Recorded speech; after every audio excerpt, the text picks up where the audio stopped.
21절 한번 읽을까요? 21절 시작. 그때에 아하와 강가에 21절 시작. 그때에 아하와 강가에서 금식을 선포하고 우리 하나님 앞에서 스스로 겸비함. 우리와 우리 어린아이와 모든 소유를 위하여 평탄한 길을 그에게 강구하였다. 우리와 우리 어린 아이와 모든 소유를 위하여 평탄한 길을 인도해 주옵소서. 이렇게 기도를 했습니다. 자, 전체를 이끌고 오다가 아하로 흐르는 강가에 3일을 보냈습니다. 이 강을 지나서 출발할 때 험악한 길이죠. 이 길을 통과해야 들어갈 수 있습니다. 근데 이 길은 험악한 길이고 산적도 많고 도둑도 많고 그냥 그 알리바와 40명 도둑 이런 것처럼 늘 도둑대가 있는 곳이죠. 그래서 어려운 길을 지나가야 되는데 그래서 여러 가지를 정비하고 겸비하는 시간으로 한 3일을 이렇게 준비하는 그런 시간들입니다. 근데 확인해 봤더니 레위 자손이 없는 거예요. 레위 자손이. 그래서 에스라가 서둘러 잇도를 불러서 우리 하나님의 성전을 위하여서 섬길 자를 데려오라. 합당한 자를 데려오라.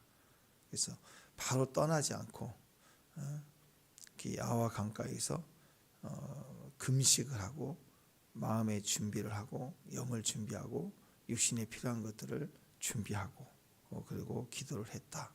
이제 이 내용이죠. 여기에 이 기도에 우리가 굳이 이름을 붙인다면 도리, 양심, 또 염치기도, 도리기도, 양심기도 이렇게 할 수 있을 것 같아요. 22절에 보니까 부끄럽다는 거죠. 하나님 앞에 기도하는 이유가 여기 나와 있습니다. 자, 입으로는 하나님 은혜입니다. 가게 하신 것도 하나님 은혜입니다. 또 심지어 믿음이 이렇게 성숙해져서 우리 조상이 하나님께 범죄하여 바벨론으로 이렇게 포로로 끌려가고 나라 망하게 하는 것도 은혜입니다. 그 은혜죠. 아멘. 망했던 것도 은혜잖아요. 생각해 보세요. 사람들 다 죽이고 그냥 나라가 없어질 때처럼 다 끌고 가버린 노예로 흩어져 버렸다 그러면 북이스라엘처럼 돼버렸으면 돌아올 수가 없죠. 더군다나 그 성전을 두고 다 가져버렸다고 성전이 70년 동안 이렇게 비폐되어 있다 그러면 어떻게 됐을까요? 그거 은금 다 빼가고 법계 어디 막 분해돼서 사라지고 금이랑 금은 다 파갈 거 아니에요. 사람들 아무도 없으니까 엉망이 되어버렸겠죠. 그랬더니 그 당시 세세계에서 가장 강력한 군대가 그걸 싹 다 가져가가지고 다 보관해 있다가 그랬을 때 가할 때 다 돌려줘 해서 다시 다 돌려주잖아. 그거 만약에 내가 좀 보관해 줄게 해서 누가 어떤 힘 있는 사람이 가져갔다면 그 자손 넘어갈 때 그게 있었겠어요? 다 없어져 버리지. 여기 빼고 저리 빼고 가짜 대충 갖다 놓고 막 이랬을 거 아니에요. 근데 가장 강력한 군대로 그대로 보관해서 누구도 손 못 대게 했다가 돌아갈 때는 또 다 가지고 가래. 이런 일이 벌어진 거예요. 기가 막힌 거죠. 하나님 이게 다 은혜인 거예요. 끌려가도 은혜. 또 돌아오게 한 것도 스룹바벨 때 80년 전에 돌아오게 하는 것도 은혜. 성전이 지어진 것도 너무너무 은혜. 너무너무 많은 방해가 있었지만 결국 다 지어진 것도 은혜. 다 은혜예요. 그리고 이제 에스라가 제사장 그룹 지도자들을 끌고 다시 들어가서 이제 성전 부흥 운동을 시작합니다. 자, 이런 과정에서 들어간다는 게 얼마나 은혜입니까? 그러니까 끌려간 것도 은혜고 이렇게 돌아온 것도 은혜고 성전이 지어진 것도 은혜고 오늘 우리가 이렇게 출발할 수 있는 것도 다 은혜입니다. 하나님의 은혜입니다. 저는 하나님을 의지합니다.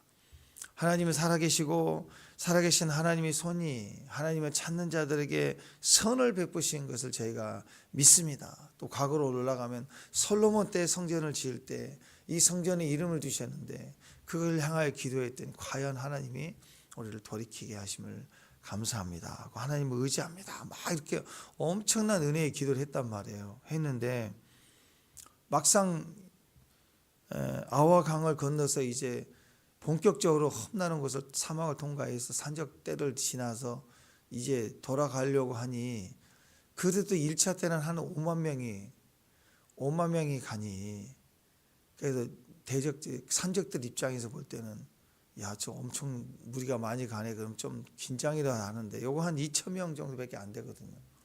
산적이 볼 때는 저거 군대도 아니고 저 정도면 우리가 연합하면 또 약탈하겠는데 은금을 굉장히 많이 가지고 간다는데 야, 약탈하자 그러면 쉽게 도전할 수 있는 숫자예요.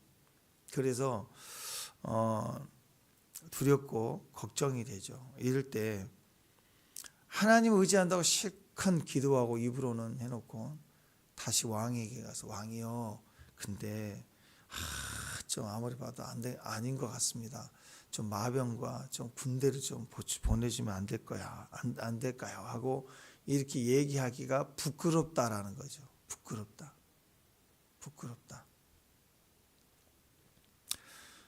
그러니 하나님이 도와주시고 하나님이 지켜주시고 하나님이 보호해 주시고 하나님이 친히 인도해 주세요라고 더 간절히 기도하고 있는 거예요. 그러니까 우리가 그래서 기도할 때 내가 누구인지 이 정체성이 굉장히 중요합니다. 그래야 우리가 진검승부를 할 수 있어요. 다른 사람이 볼 때 이분이 교회를 다니는지 안 다니는지도 모르게 다니다 보면 진검승부를 못하죠. 피할 때가 많아요. 근데 다른 사람은 다 알거든요. 교회 다니는지. 늘 또 입에서 찬양하고 예배하고 그럼 다 안다고. 그럴 때 신앙이 약한 사람이나 신앙이 없는 사람들이 지켜본다고. 그럴 때 물론 우리 힘으로 안 될 때가 와요. 그럴 때는 도움을 구할 수 있으면 창피해도 도와야 돼요. 몸으로 뛸 수 있는 일은 또 뛰어야 되고. 그렇지만 이렇게 어떤 극적으로 하나님 역사하신 분명한 위치에 또 분명한 증거와 은혜들이 분명히 있었는데도 불구하고 어려움을 당할 때 이 부분은 기도해야 되는지 몸으로 뛰어야 되는지 우리가 분별할 수 있겠죠. 이때 다시 이것까지 왕에게, 인간적 세상 왕에게 요구한다는 건 부끄러운 일이다라는 신앙적 자존심이 올라오는 거예요. 염치기도. 그래서 염치, 또 도리, 양심기도. 양심에 비춰볼 때 이건 목숨 내놓고 하나님께 갈 일이지 왕에게 달달달 이렇게 부탁해도 될 일이 아니구나, 이걸 아는 거죠. 그래서 하나님께 전적으로 보호해달라고 그렇게 엎드렸다는 거. 우리에게는 보병과 마병이 없다고 막 부끄러워 그런 거 아니에요. 부끄러워도 괜찮아요. 우리가 믿는데 열심히 주님을 따라 헌신하는데 세상 사람보다 더 무지하고 어려운 일을 당하고 곤란할 때 부끄러운 거라고. 근데 그 부끄러움은 부끄러운 게 아니라고. 죄를 짓고 있는 게 부끄러운 거고 죄를 짓고 아닌 것처럼 한 게 부끄러운 거지, 약한 건 부끄러운 게 절대 아니에요. 부족한 건 부끄러운 게 아니라고. 보여지는 것 때문에, 뭐 평수 때문에, 크기 때문에, 규모 때문에 부끄러운 게 절대 아니라고. 그래서 그때는 세상과 함께 구하는 게 아니라, 세상과 함께 줄 서는 게 아니라 전적으로 하나님께 엎드리고 구하라. 어느 정도 있느냐, 우리가 할 수 있는 강가에서 3일 머물면서 이제 바쁘게 움직여야 되고, 또 혹시라도 대적자들이 오면 또 신속하게 도망가려면 짐이라도 잘 탄탄하게 좀 쌓고 막 이런 변비가 필요하죠. 그런 걸 준비한 거예요. 양식도 좀 탄탄히 준비해 가고, 또 마음으로도 상황적으로도 점검했더니 레위 사람들 없어서 빨리 레위 사람들을 합류시켜라 하고, 또 결정적인 건 뭐였느냐, 금식을 선포하고 기도했다라. 영적 준비를 단단히 했어요. 왜? 부끄러우니까. 부끄러울 때는 진검승부해야 됩니다. 딱 엎드려서 하나님 도와주세요, 하나님이 이제는 해 주십시오 하고 엎드려 기도해야 됐다. 여러분, 보호는요 하나님이 해주셔요. 우리 평생의 보호는 하나님이 해주세요. 뭐 김정은이가 뭐 옆에 뭐 경호원이 어떻고 그거 아무 소용 없어요. 본인 하나 벌벌 떨어서 맨날 술로만 보내고 얼마나 불안하면. 그 다음에 죽으면 목숨 마지막 호흡 딱 하면 의식 없어지나요? 의식은 있어요. 그 의식이 아무도 없이 이제 홀로 껌껌한 데를 통과한다. 얼마나 불안, 지옥 간다는 거 얼마나 불안해요.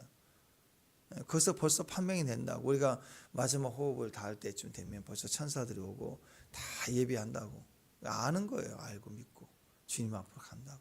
근데 혼자 홀로 그 많은 경호원들, 그 많은 권력을 가지는데 그게 우리를 인도해 주냐고요.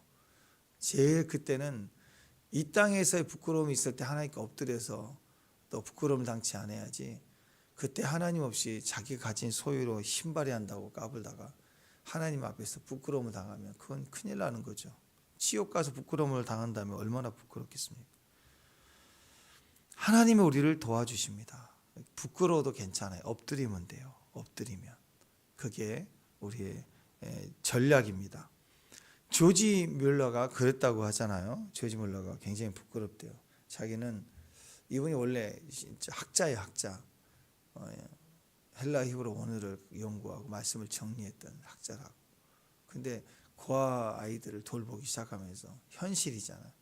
지금처럼 SNS가 있고 광고가 있고 무슨 사단 뭐 법인을 만들고 뭐 사업 단체를 만들고 뭐 후원을 요청하고 뭐 그런 수단이 없었을 때 별로 없었을 때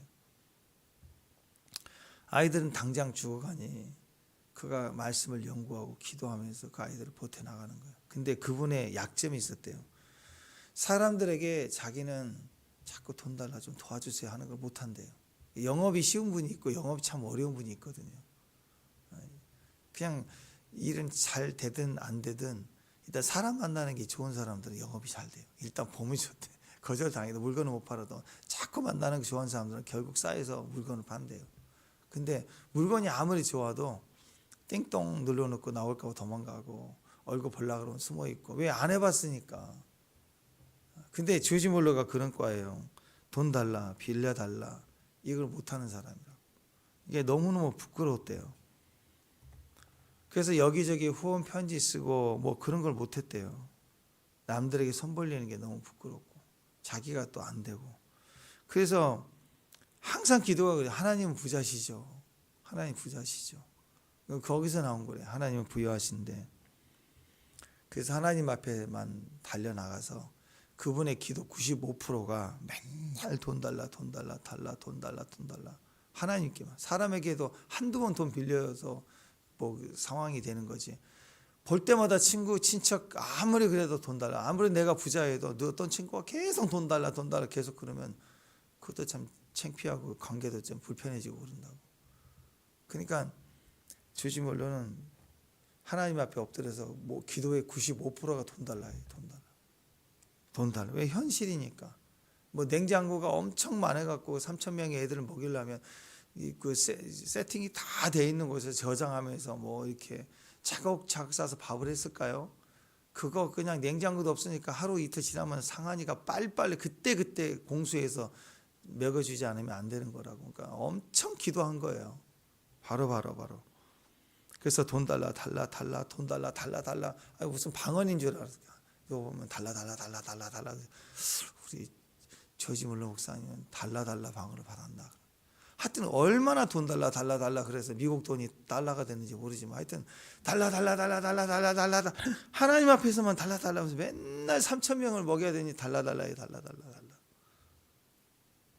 그래서 본인은 나는 부끄러워서 사람에게 말을 못했다. 뭐 처음에 시작은 믿음이 좋아서가 아니라 부끄러워서 그랬대요. 사람에게 말 못하니 하나님 해결해 주세요.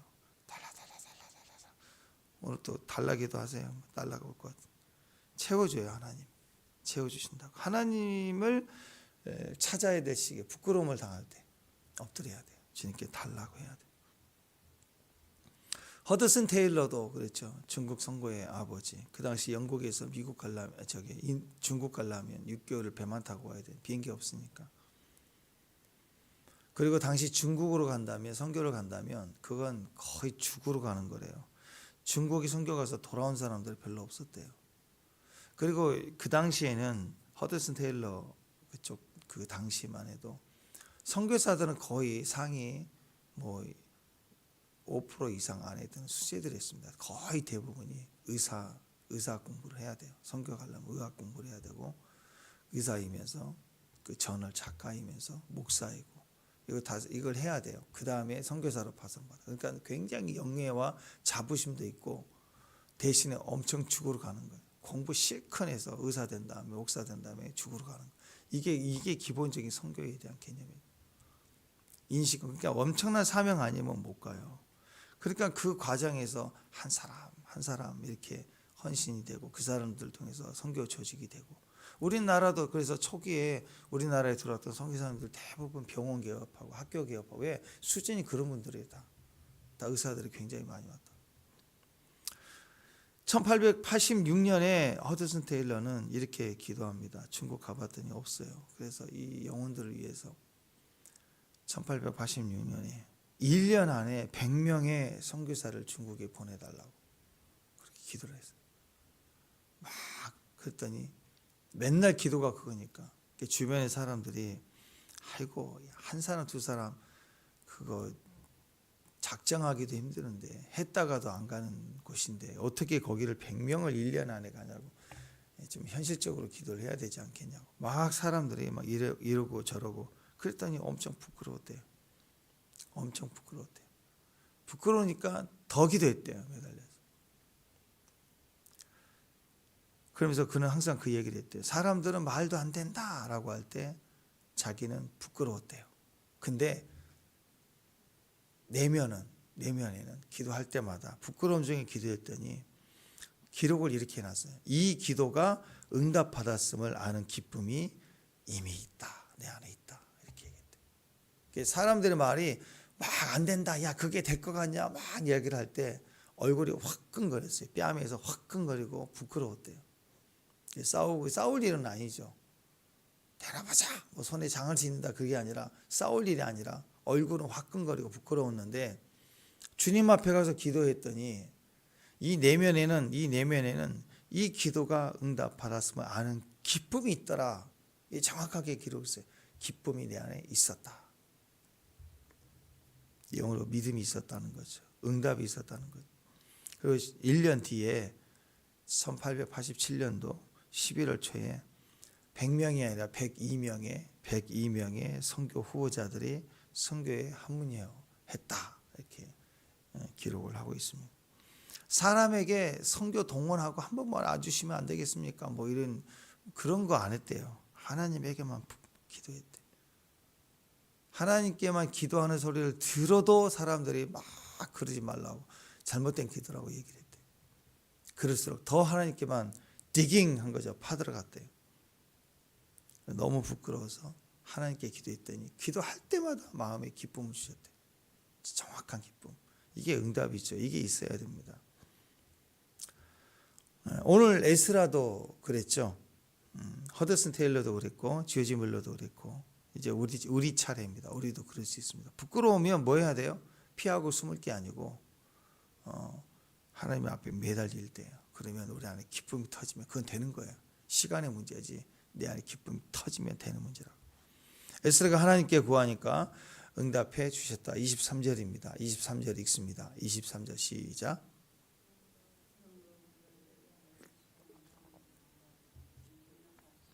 입었느니라. 하나님 응답을 받았습니다. 금식하고 기도했더니 지금 떠나기 직전입니다. 레위인도 채워졌어요. 근데 가장 결정적인 것은 기도에서 보호를 요청하는 거인데 거기서 응낙하심을 입었다. 확증을 확 받은 거예요. 자, 31절 결과를 보세요. 간증을 합니다. 31절 시작. 첫째 달 12일에 우리가 아와 강을 떠나 예루살렘으로 갈새 우리 하나님의 손 우리를 도우사 대적과 길에 매복한 자의 손에서 건지셨다. 딱 결론을 내리고 있어요. 과연 하나님이 그랬다. 그러면 허드슨 테일러처럼 기도할 때 옆에서 우리를 부끄럽게 했던 사람들, 얼굴을 화끈거리게 했던 사람들 있죠. 야, 니네 하나님 어디 있냐? 너는 이렇게 되는 일이 없냐? 막 이렇게. 니네 하나님 어디 있냐? 너 기도 좀 해봐. 니네 하나님께. 막 이렇게 혹시 조롱하고 그렇게 비꼬고 했던 사람들 앞에 우리가 믿음의 길을 가려고 하면 얼굴이 화끈거리고 부끄러워요. 근데 과연 그 일이 이루어지잖아요. 그러면 오히려 부끄러움을 당하게 되는 거예요. 비방했던 사람들이 창피하고 부끄러움을 당하고, 그 다음에 주변 사람들이 그 사람들에게, 주변 사람들이 그 사람들이 나서서 막 비방을 했는데, 이제 주변 사람들이 입이나 다물어, 그 입이나. 오히려 주변이 다 들고 일어나서 너희들이 부끄럽게 하는 자도다 하고 또 비방을 한다는 거죠. 그러니까 여러분, 오직 우리는 머리를 굴릴 시간이 없어요. 부끄러우면 엎드려 기도하는 거. 우리가 오르니까 하나님께 믿음의 길을 가는 거니까 주의 뜻을 이루어 달라고. 그 부끄러움 속에서 기도하는 거고, 고난 속에서 기도하는 거고, 매를 맞이는 속에서 기도하는 거고, 그리고 오직 하나님만 찾는 거예요. 오늘 그 마음의 확증이 얼마나 부끄러웠으면 에스라가 금식하며 작정한 거예요. 작정해서 금식을 선포하고 기도했다고. 화끈거릴 때 엎드렸다고. 사실 에스라는요, 왕에게 충분히 구할 수 있고, 또 구하면 왕이 얼마든지 에스라한테는 줄 수 있는 관계였어요. 좋은 관계였어요. 에스라만큼은 그래도 구하는 것마다 다 줄 수 있는 그런 좋은 관계였다고. 요셉과 같은, 다니엘과 같은 그런 에스라는 그런 위치의 사람이었다고. 그러니까 당연히 해도 돼요. 그 정도는 해도 되는 거라고. 절대로 그러나 사람을 의지하지 않고, 그리고 그것조차도 또 달라고 해서 왕이 해준 것도 아니잖아. 왕이 하나님의 은혜로 말미암아 허락을 해준 거잖아. 그러니 그걸 허락하신 분도 하나님이시니 이 어려움도 하나님 지켜줄 것이다. 정확하게 철저히 기도하며 금식하며 하나님을 의지했다. 에스라서 7장 6절인가 아마 그거 나왔어요. 그 7장 6절인가 보면 이렇게 나왔어요. 에스라가 바벨론에서 올라왔으니 이는 이스라엘 하나님 여호와께서 주신 모세 율법에 익숙한 학자로서 그의 하나님 여호와의 도우심을 입음으로, 하나님의 도우심을 입음으로 왕에게 구하는 것은 다 받은 자다. 그러니까 세상 왕도 인정하고 에스라 말이면 다 들어주는 그런 수준의 관계였단 말이에요. 그런데도 구하지 않았다. 철저히 하나님을 의지했다. 이게 능력입니다. 아멘. 네, 축복입니다. 자, 그 다음에 24절 이하로부터 쭉 34절까지 이제 금은 보화를 가지고 합니다. 성전 기물들이에요. 이것을 여러 특정 사람들을 이제 레이스파 사람들을 통해서 구분을 해서 이것을 지키게 했습니다. 지키게 할 때 이거 잘 지켜, 그게 아니라 정확하게 무게를 달고 크기를 달고 개수를 달아서 어느 집안 어느 지파 사람들은 이거 딱 정부 누가 이렇게 담당자를 쭉 이렇게 적었단 말이에요. 뭐 금 10kg다 그러면 10kg 정확히 쟀더니 또 뭐 10.5kg다 그러면 10.5kg 이렇게 해서 이건 너가 감당, 이건 너가 감당, 5달란트는 너, 2달란트는 너, 1달란트는 너, 이렇게 정확하게 기록을 해서 가지고 갔다. 그러니까 중간에 이걸 빼돌리지 못하게 하는 의미도 있고, 또 실제로 그걸 보면 의외로 이상한 일들이 또 일어나요. 가짜로 바꿔놓기도 하고, 또는 안쪽은 또 막 긁어내갖고 돈 금가루라도 좀 빼돌리려고 하고. 진짜 사람은 이상한 일들이 있다니까, 사람이 모아놓으면. 그래서 철저히 그것을 기록을 해댔습니다. 뭘까요? 정직함입니다. 정직함은요, 원래 정직한 사람은 없어요. 누구도 정직하다고 말할 수 없어요. 그래서 돈이 눈앞에 있고 금이 눈앞에 있으면 사람이 굽어질 수 있어요. 누구든지 그럴 수 있어요. 그래서 일정 상황이 되면 이런 공직을 공적으로 직분을 행하는 상황이 올 때는 이걸 지키고 기록을 해서 법과 질서를 가져야 됩니다. 그래서 법과 질서를 가지는 거예요. 그건 못 믿어서가 아닙니다. 법과 질서를 통해서 믿어주기 위한 거예요. 그 직분을 맡은 자를 인정해주고, 그리고 존중해주고, 그리고 전체를 온전케 하기 위한 거라고. 자동차 법규 생각해 봅시다. 자동차 법규가 있으므로 불편한 일도 있겠죠, 때로는. 그죠? 그래서 때로는 경찰이 숨어 있다가 지나가면, 아니 그게 사고 날 지역이고 그러면 앞에서 딱 이렇게 궤도할 수도 있잖아요. 근데 보면 딱 숨어 있다가 거기 지나가면 삐우 하고 딱 잡아가고, 보면 또 거기 숨어 있다가 삐우 하고 잡아요. 딱딱 보면은 거기서 맨날 그래요. 그런 걸 보면 아유 저 법규 때문에 말이야 잡히고 말이야 이런다고. 그럼 법을 없애야 되느냐? 아니죠. 법규가 있어야 소수의 그런 일들보다 전체가 완성이 되고 안전하게 어디를 갈 수 있는 거라고. 법규가 있으니까 더 온전하고 더 정직해지는 거라고. 믿어주기 위해서 법이 필요한 거예요. 그러니까 믿는 것은요, 약속을 두고 믿는 거잖아요. 하나님을 믿는 거 어떻게 믿어요? 나를 못 믿어? 나는 한번 믿으면 끝까지 가는 사람이에요.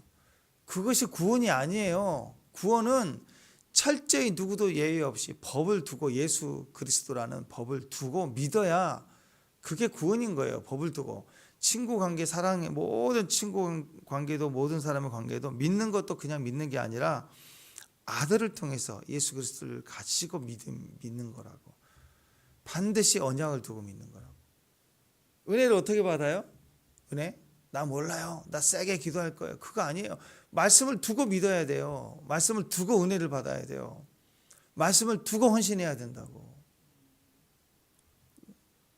사랑과 사랑 관계에서도 그래도 약속을 두고 사랑하고 섬기는 거예요. 그래서 그런 의도에서 우리 아이들 키울 때 우리 수아를 보세요. 우리 예린이를 보세요. 이쁘잖아요. 그죠? 그럼 다 누구나 다 사랑할 수 있고, 그 부모는 또 엄마 아빠는 얼마나 사랑하겠어요. 또 그 할머니 할아버지는 또 얼마나 눈에 넣어도 안 아프겠어요. 근데 그건 사랑이 아닙니다. 성경적으로 보는 사랑은 그게 아니에요. 어떤 사랑이에요? 그 아이를 위해서 기도하고, 그 아이를 위해서 기도할 때, 임신했을 때 그 아이를 또 기도하는 과정에서 주신 말씀을 받아야 돼요. 부모는 감동, 이 아이만 보면 감동이 와야 돼요. 이미 받은 것이 내 안에 기쁨이 있도다. 그거 가지고 사랑하는 거예요. 아니, 부모가 자식을 낳으면 이쁘잖아. 이쁜데 그냥 사랑하고 있으면 사랑이 아니지. 적어도 이 아이가 배고프면 먹여야 되고, 추우면 따뜻하게 해야 되고, 더우면 시원하게 해줘야 되고, 옷이 입혀야 되고, 기저귀 갈아줘야 돼. 그게 부모죠. 그냥 사랑한대. 그 사랑 아니에요. 애가 잠 못 자는데 난 내일 출근해야 되고 막 자고 있고, 그 사랑 아니에요. 평생 애가 그런 건 아니지만 그 시기에 밤낮을 바뀌고 애가 아프고 코 골고 막 감기가 기침이 나고, 그럴 때 가만히 보고만 있으면 그건 사랑이 아니라고. 그렇게 또 해야 또 사랑이냐? 아니죠. 그렇게 되어져요. 다 아빠들 그랬잖아요. 같이 잠 못 자고 애를 살피고, 자다 깨다 살피고. 마찬가지입니다.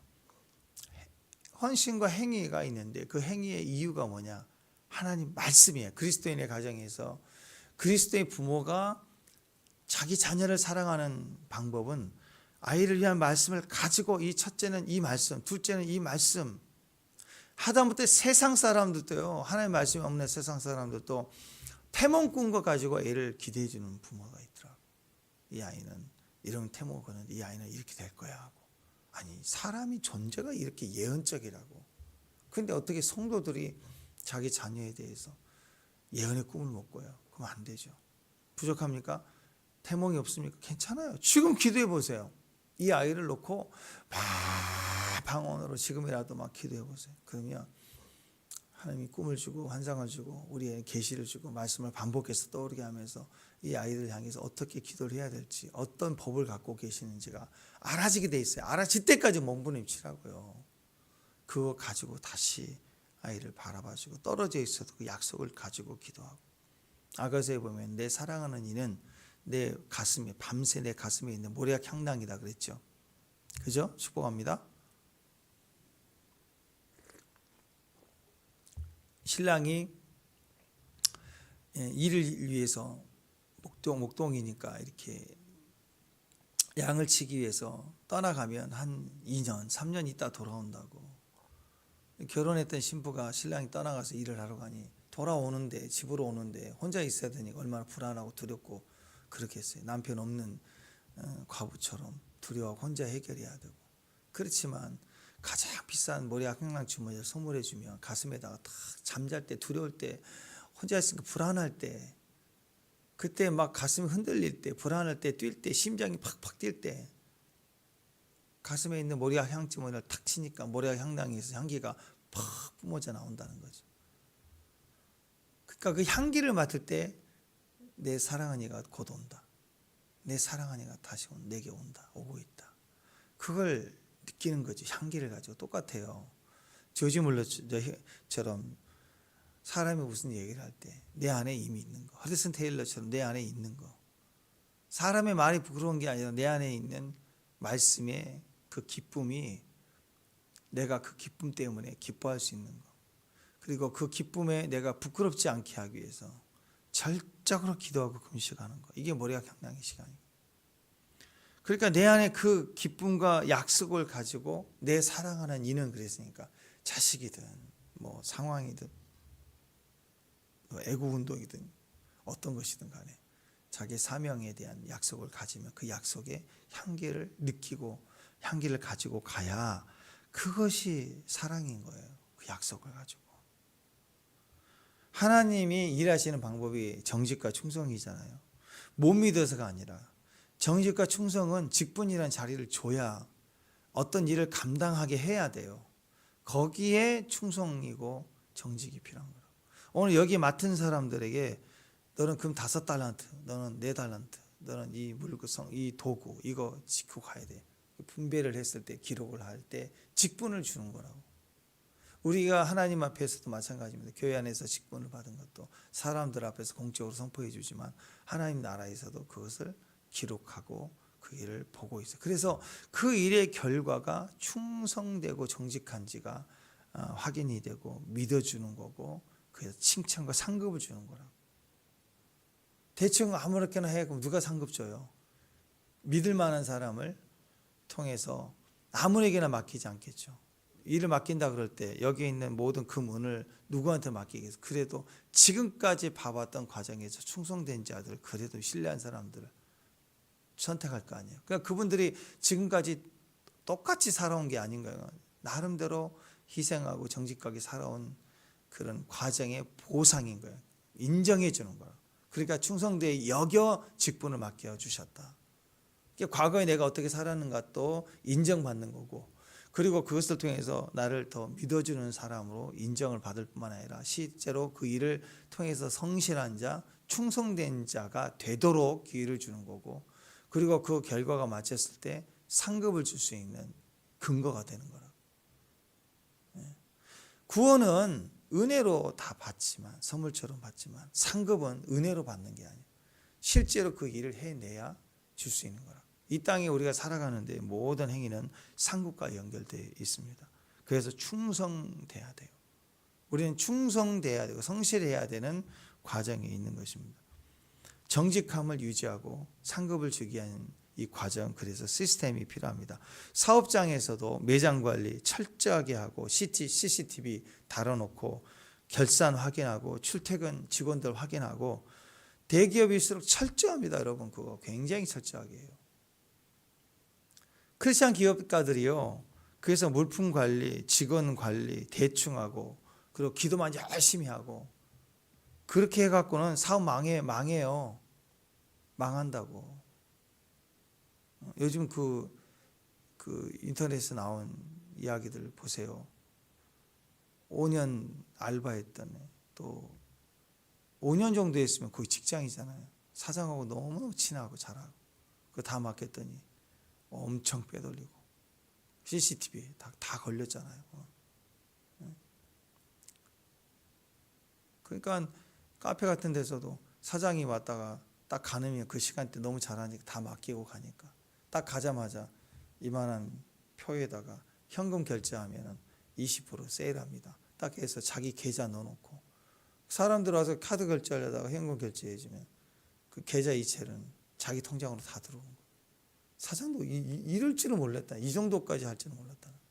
그냥 어디서 뭐 금고에서 얼마 빼돌리고 그런 게 아니에요. 물건 빼돌리는 게 아니라 아예 그렇게 대놓고. 그게 초보가 아니라 3년 5년 같이 했던 그 아이들 직원 관계가 그렇다는 거예요. 그러니까 의심하려고 하는 게 아니라, 못 믿어서가 아니라 믿기 위해서 시스템을 강화하고 철저하게 관리를 해야 됩니다.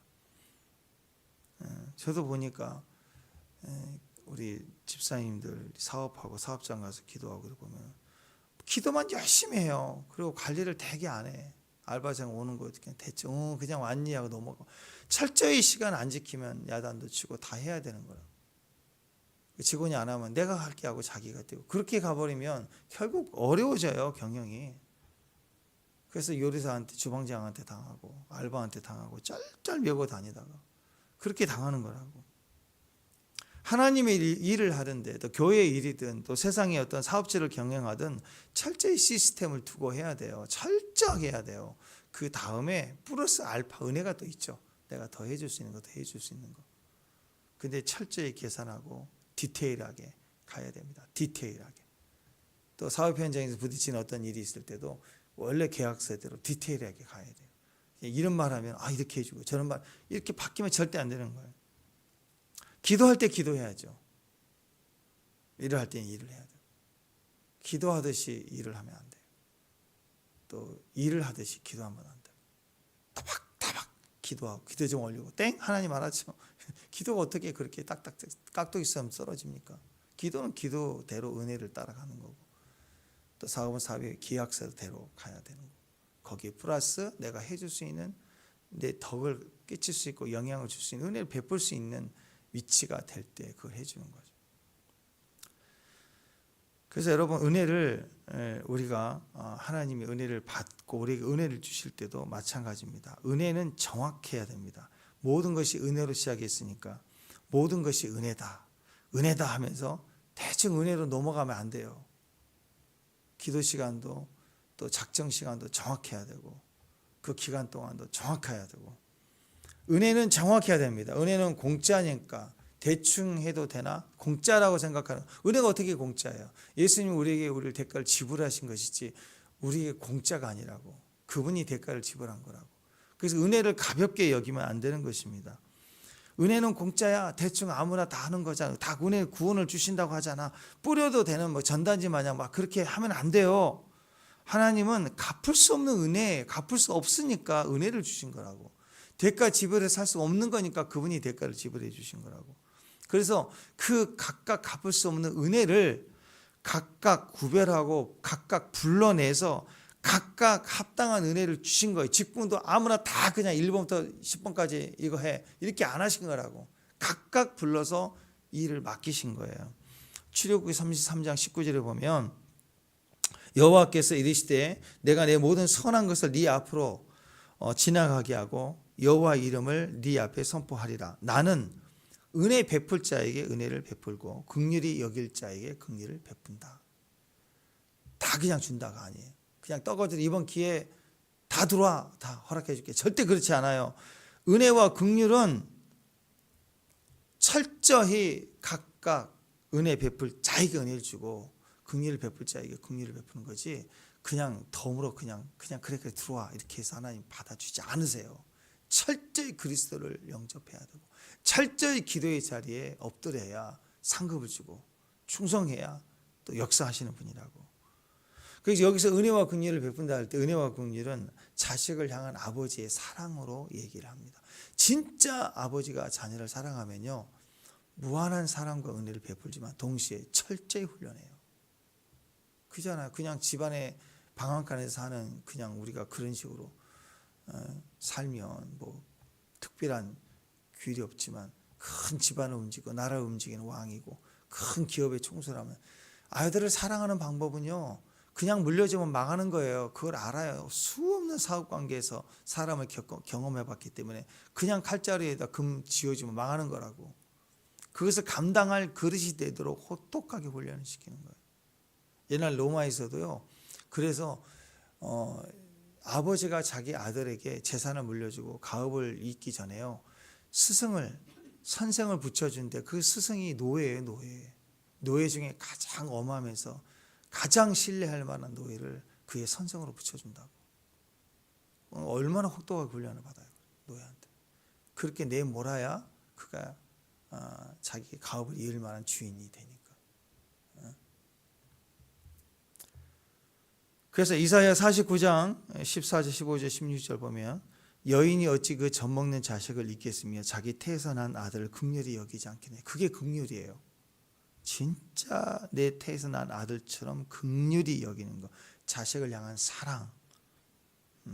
그러나 그 사랑을 대충 줄 수가 없는 거예요. 단단하고 강하게 분명하게 훈련해서 준다.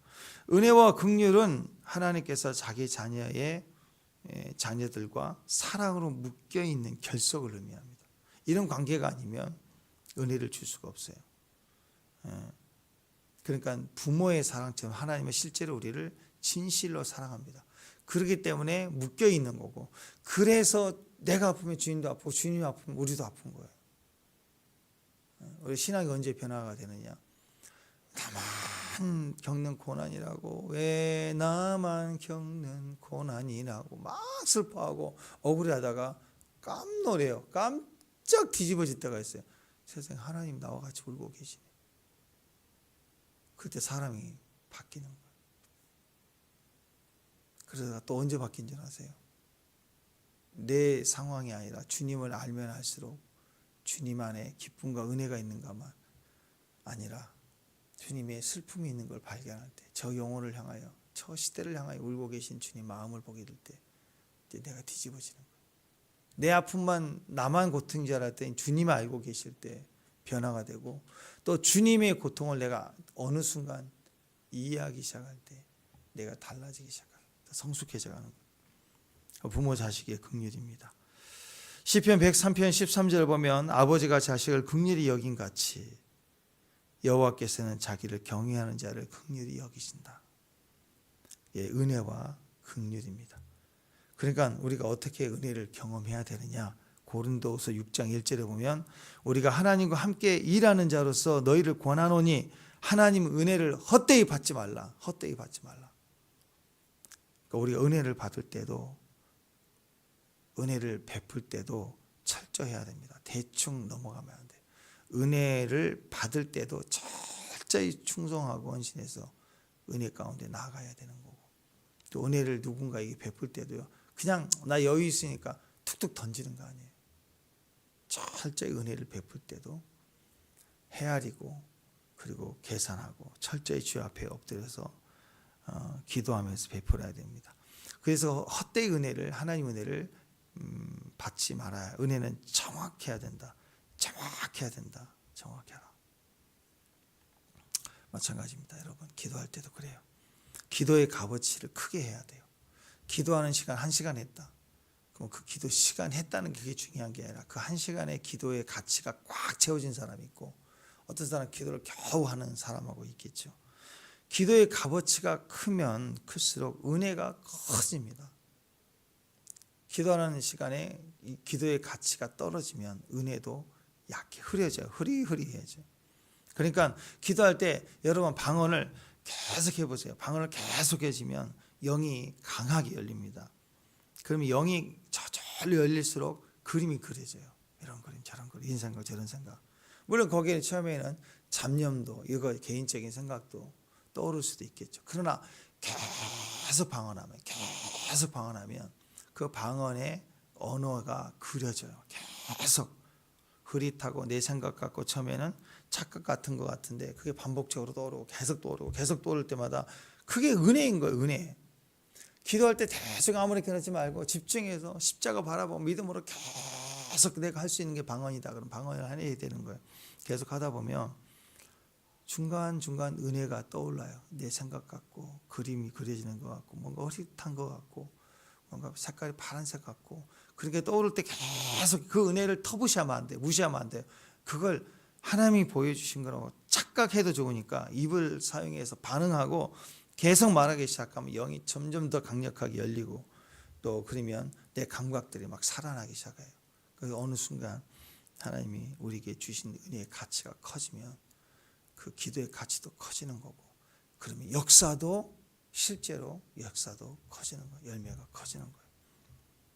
영적 계시도 분별도 다 그런 겁니다. 그러니까 우리 일상에서 기도부터 시작해서 모든 과정을 다 은혜로 붙들고, 은혜를 강하게 붙들고 나갈 수 있는, 은혜를 가볍게 여기지 말고 가치 있게, 교회에서든 어디서든 여러분이 섬기고 봉사하는 자리 귀합니다. 진짜 귀해요. 그래서 자랑하고 교만하는 뜻이 아니라 충분히 스스로 잘했다고 칭찬해 줘도 그건 교만이 아니에요. 어떤 일을 조금 돕더라도 내 힘을 같이 거기에 충성되게 맡겨준 것에 대해서 자긍심을 좀 가지세요. 하나님이 분명히 칭찬하실 거예요. 그 믿음을 가지고 주님 앞에 믿음으로 서가는 승리하는 저와 여러분 되시길 바랍니다. 기도하겠습니다. 하나님 감사합니다. 우리 손바닥, 하나님 손바닥에 우리를 새겼다. 항상 네가 내 앞에 있다 하시는 그 은혜 속에 우리에 맡겨주신 우리의 일을 충성되이 섬기고 또 그것을 통해 하나님의 영광하고 기뻐할 수 있는 또 주님께 칭찬받을 수 있는 귀한 사람들, 귀한 종들 될 수 있도록 도와주옵소서. 예수님 이름으로 기도합니다.